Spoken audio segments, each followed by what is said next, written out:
মাঝরাত, চারিদিকে ঘুটঘুটে কালো অন্ধকার। হঠাৎ একটা পেঁচার বিকট বিশ্রী ডাকে কল্যাণের ঘুমটা ভেঙে যায়। কল্যাণের ঘুমটা ভেঙে যেতেই তার নাকে একটা বিশ্রী পোড়া গন্ধ এসে ধাক্কা মারতেই সে বিরক্তি ভরা কণ্ঠেই বলে উঠল, একটা মাংস পোড়া গন্ধ বেরোচ্ছে না? এই মাঝরাতে মাংস রান্না করছে কে?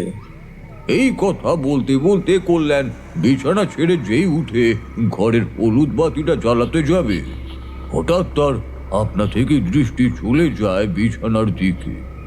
কল্যাণের দৃষ্টি বিছানার উপর পড়তেই বিছানার পাশে খোলা বড় জানালা দিয়ে যেটুকু চাঁদের রূপলির আলোর ছটা বিছানায় পড়ছিল, সেই আলোর ছটাতে দেখে কল্যাণ তার বিছানার উপর একটা লম্বা মতো মানুষ শুয়ে আছে ঠিকই, কিন্তু তার সারা শরীরটা আগুনে ঝলসে পুড়ে পুরো কালো কদাকার দেখতে হয়ে গেছে।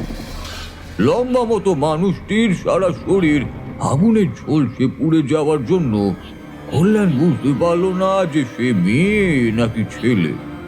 লম্বা আগুনে ঝলসে পুড়ে যাওয়া মানুষটিকে বিছানার উপর শুয়ে থাকতে দেখে কল্যাণ ভয়ে তার বিছানা থেকে 3 হাত দূরে ছিটকে ঘরের কোণে চলে আসে।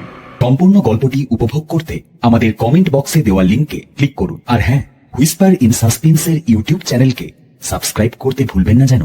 ওনারা সব দেখছেন।